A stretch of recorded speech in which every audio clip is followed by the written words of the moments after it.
Alcoholism with Nerds talking about whatever. I'm Max Steele, and as always, I'm with the wonderful, the delightful, the amazing Alex Moore. So, Alex, what are we talking about today? Today, if you haven't caught it, the amazing, the spectacular, the web-slinging God, Spiderman. Spiderman. I can't sling webs, man. Not yet, at least. Ooh, right? I wish. Let's pop one open. Ooh, I didn't know how fizzy these were. It's been there for a while. Well, only about like a week, maybe. Yeah, but we should have finished them by then. Anyway, so we're specifically going to be talking about the Spider-Man in film. We're not going to be focusing on the 90s show. We're not going to be talking about that Indian Spider-Man that apparently exists on TV. I still don't know what you're talking about to this day. It's a thing, I swear. But we're just going to be talking about Spider-Man that's been portrayed in films with Tobey Maguire, Andrew Garfield, Tom Holland, and even into the Spider-Verse. All right, well, let's get into it. I guess we'll start from the beginning with Spider-Man 1. As we should. To me, is the greatest Spider-Man movie of all time because Tobey Maguire killed it. All-star cast, great script, decent acting. But yeah, the acting is very early 2000s. Yeah, but it just engulfed what Spider-Man was from the comics. And that's why I love the film so much. And of course, it was probably like one of the first, if not the first, superhero film I've ever seen. Oh, yeah. No, the first Spider-Man, definitely, it was a part of who I am. It was a part of me growing up.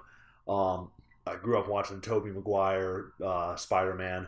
I still have the DVD, the original one, that I would watch when I was a kid. I just can't get rid of it. It's scratched up. It doesn't play. But again, I just can't toss it out.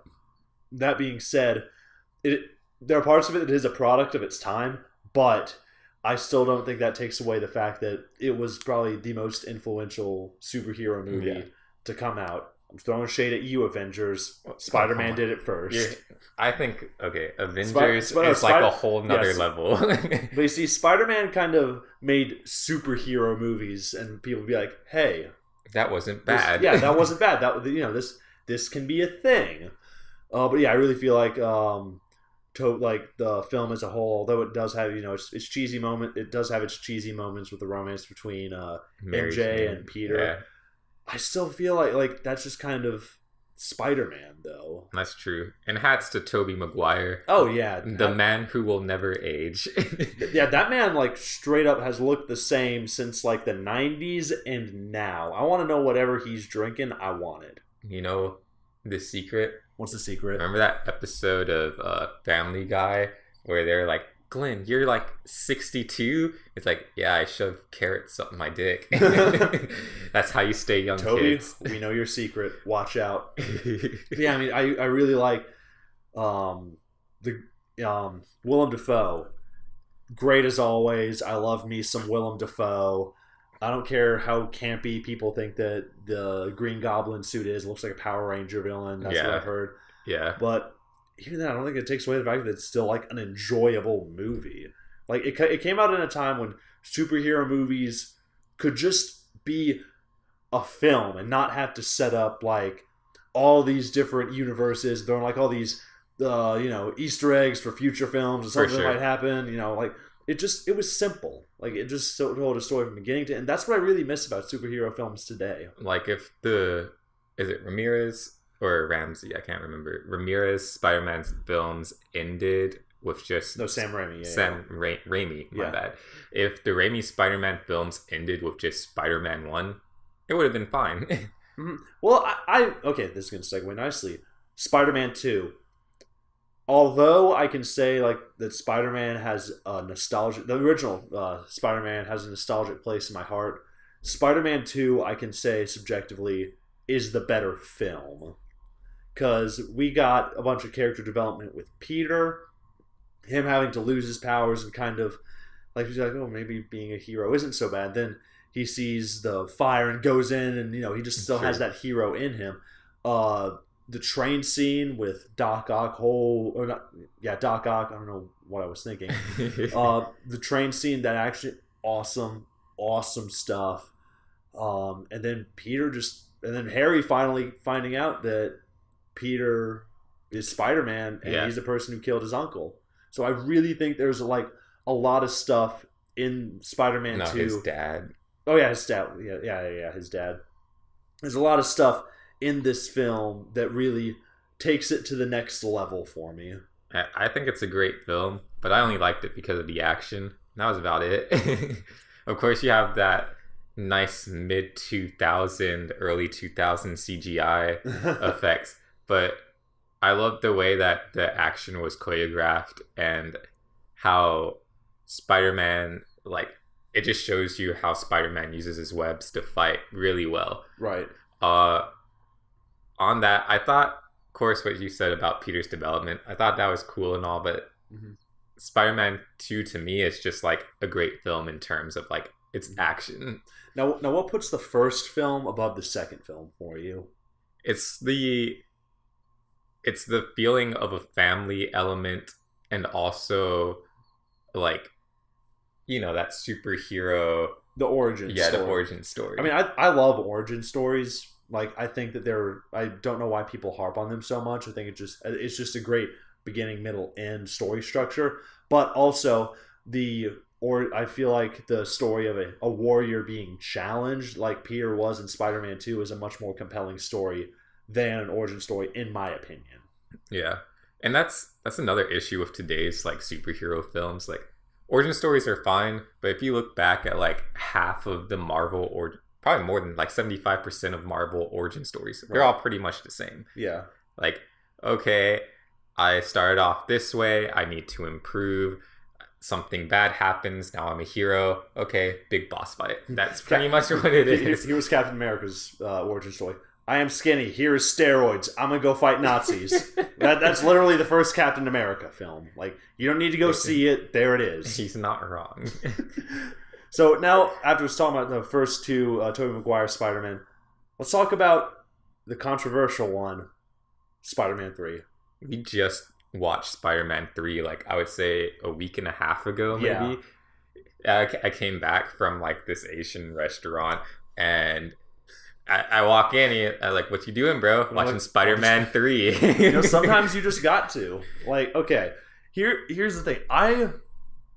This is probably going to get me a lot of hate, but I don't think Spider-Man 3 is as bad as people make it out to be. Like, people are treating it like it's Batman and Robin levels of bad. Like, it's not like up to par with the first two Spider-Man, but I don't think it's like that bad. Like, let me explain. Yeah, of course, it's not that bad, but they go literal cliche routes in the movie. Like what cliches? Okay, like how when Harry gets his memory back, and then like that's some cliche in its own. It's just like, oh, I lost my memory. Oh wait, it's back because I was triggered. And then you start flirting with Mary Jane, and then break out with Peter. But then, like, once you all realize this at the end, then he has to die because there can't be two love interests competing for Mary Jane. Like, what was the other one? Just Peter being a complete fuckboy. Like, okay, well, here's the thing about Peter being a fuckboy, and like, I'll get to your criticisms about the Harry-Peter dynamic in a bit, but the whole fuckboy thing, like, it's cheesy, yes, but Peter has a symbiote on him, and it amplifies characteristics of its host, exact words in the script.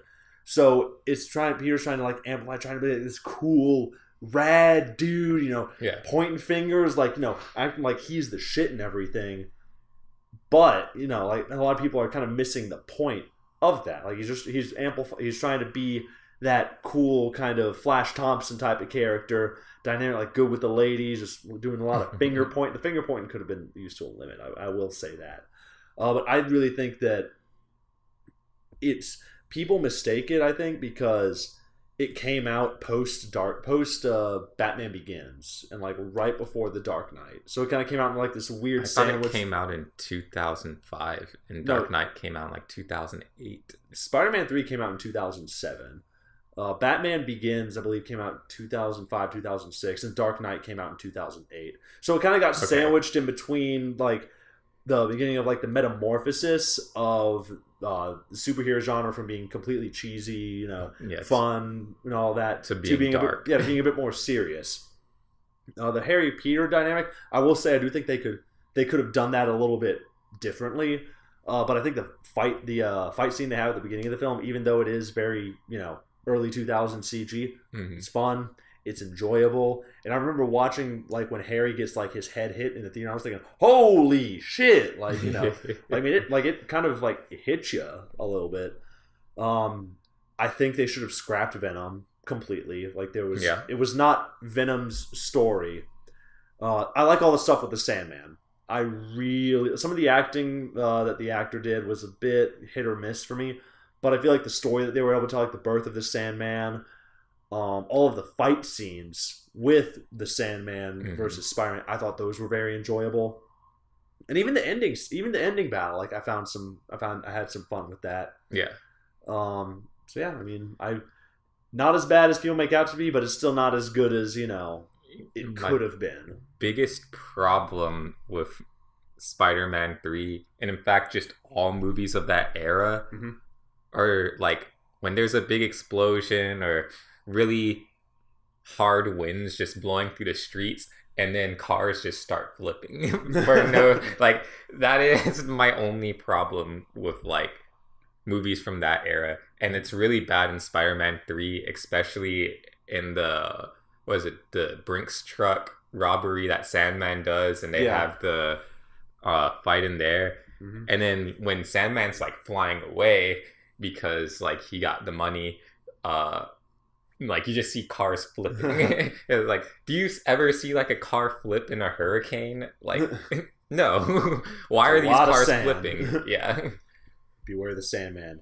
He will get in your butt crack. But that was my one of the big things that I had about the film, and especially all movies of that like generation. Yeah, I mean, I think the whole film could have been scrapped by Venom and Tyler. Granted, the black suit looks awesome. I love that suit, but I just don't think it was necessary for the story of the film. I think the film could have like if Venom didn't occur in this film, like if he wasn't a thing, then I feel like people would have better memories of Spider-Man 3. Because, again, Sandman's good. Harry, that whole storyline is what it's building up to. The fight scene between not Spider-Man and Snowboardy Goblin, but Peter and Harry, I liked that. Like, I thought that was a really cool, like, kind of that's what we're looking for. Like, that's what should have been in Spider-Man 3. Even though people were really excited about Venom, the story really should have been more focused on Peter and Harry, the thing that's been building for the past 2 movies. True that. All right, so what was the next Spider-Man? The Amazing Spider-Man, featuring everybody's favorite hipster skateboarder, Andrew Garfield, as Peter Parker. A 35-year-old man playing a teenager. Why not? Why the fuck not? Why not, Sony? This film features the second best Uncle Ben. We actually forgot to touch on Uncle Ben with the Tobey Maguire ones. Awesome, hands down. Nobody can ever touch him. J. Jonah Jameson also is a legend. Nobody else needs to play that character other than J.K. Simmons. For his, 20 minutes of screen time. I literally thought I was saying J.K. Simmons, but I actually said J. Jonah Jameson. That's how closely connected that these characters are. Kills it every time he's on screen. Now let's talk about The Amazing Spider-Man. I actually like The Amazing Spider-Man. Not to the point that I like Spider-Man 1, and not to the point that I like Raimi Spider-Man's, but that one I thought was decent. Yeah, there wasn't anything special about it though, except for towards the end where he's web slinging through the city and goes through little construction cranes. Oh, are you talking about that first person shot? Yeah, that was cool. We kind of got to see how Peter sees the world. I thought it was okay. I saw a lot of promise with it. Okay, they're kind of beginning this brand new world. I don't think in the first one that they shelled out hey, here's this Easter egg, here's this Easter egg. They didn't do it that much in the first one. I did a bit more in the second one, which we will get to. But yeah, like the first film, like I thought it was fine. Like I can't really say it was good. I can say it was fine. There just wasn't enough action. Like when you go to see a superhero movie, you want to see action, right?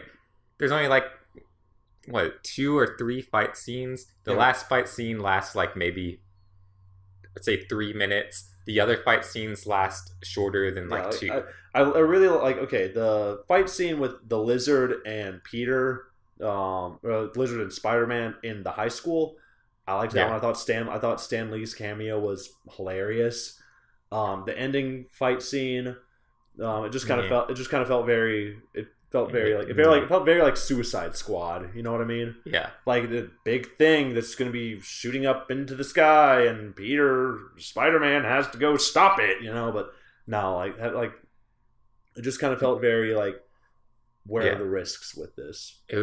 That's exactly how I feel. It's just, it's not that the script wasn't deep enough. Like, of course, Spider-Man origin, it can't get deeper than your uncle being killed and you just become a crime-fighting superhero. But the film just didn't capture me like the way that the Raimi Spider-Man 1 did.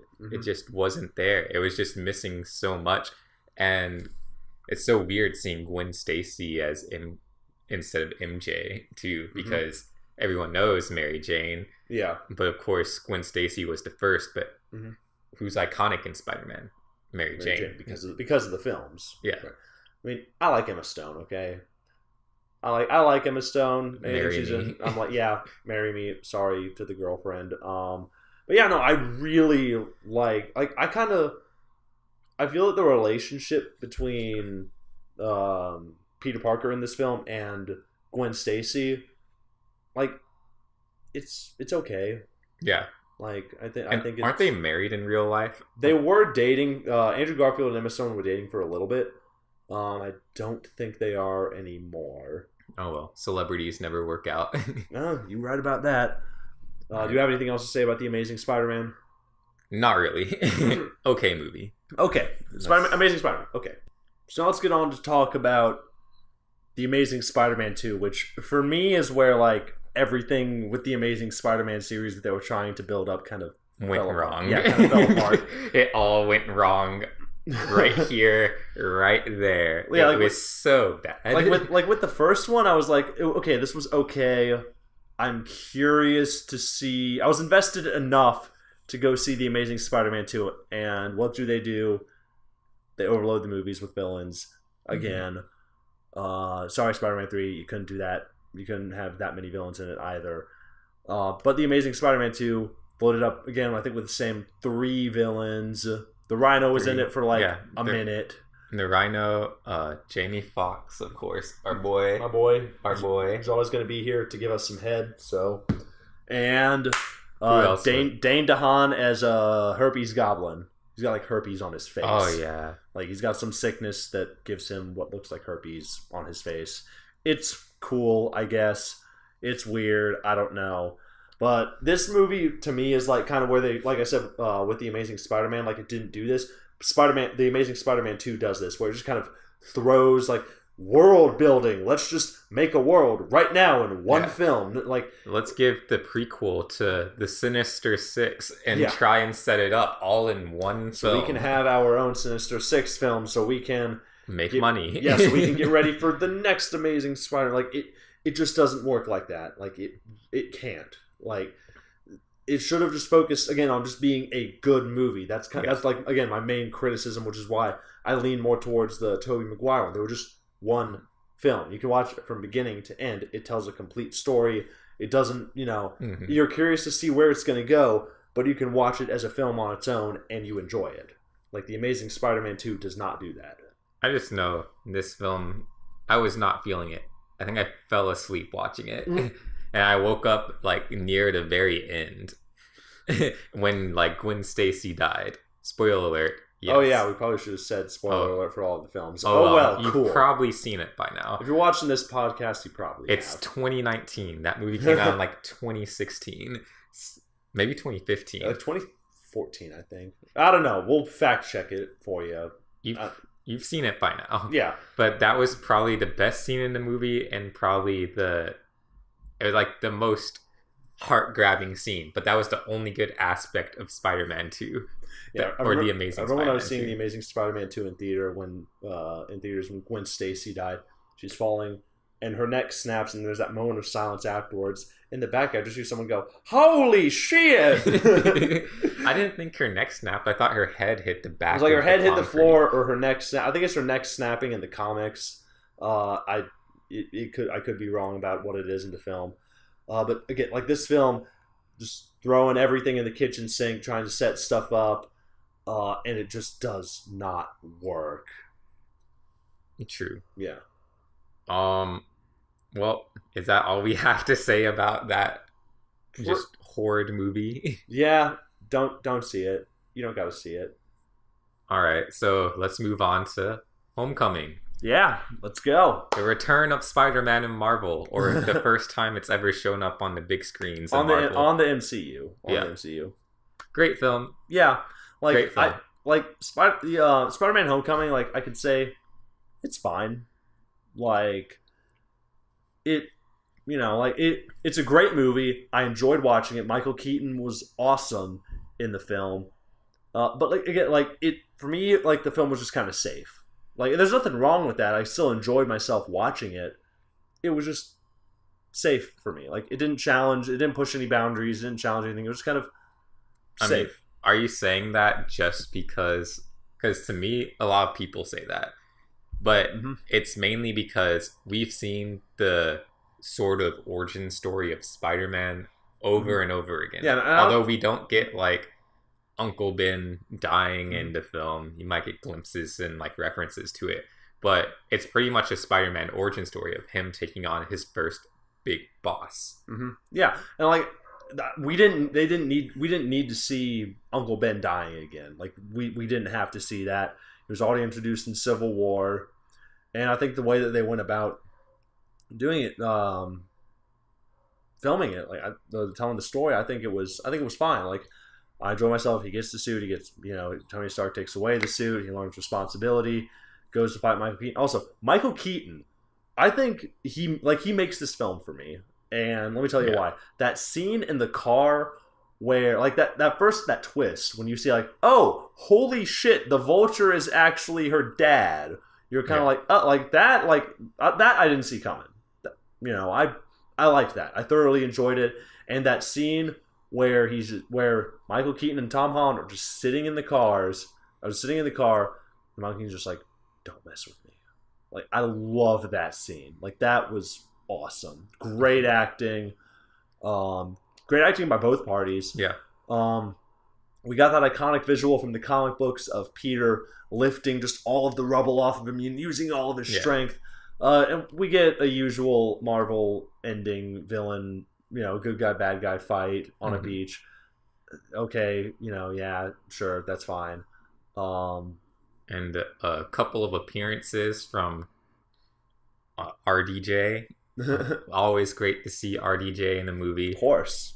I think what made this movie for me, of course, the dynamic between Peter and Iron Man, him looking for that next father figure, and he thinks Iron Man is going to be the one, and of course Tony doesn't want it because it's Tony, but it slowly gets there where you can see Tony is starting to care more and being like, maybe you're not ready for this, and I just don't want you to die yet because I've invested not only my money but somewhat amount of feelings into you, and I want to see you be successful in the future.